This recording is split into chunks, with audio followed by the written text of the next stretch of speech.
Rescue break. This is another tailend appointment of the basket to the venture.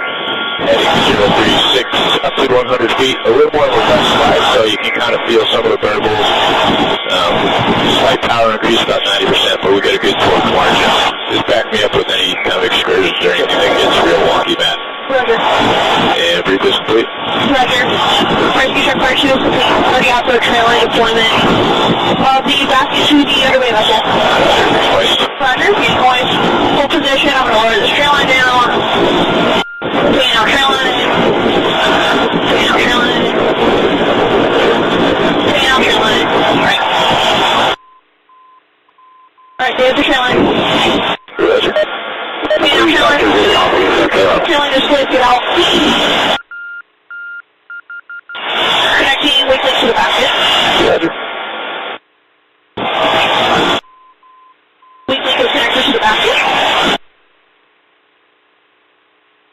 Basket is going down. Roger.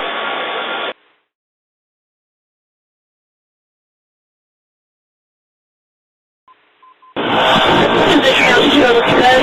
Basket is on down.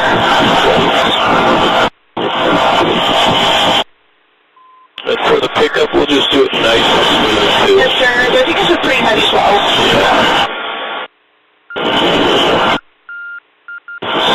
Everybody's official out right now. Patient is clear of the vessel. Hold position. Alright, you're clear with easy back left. Coming easy back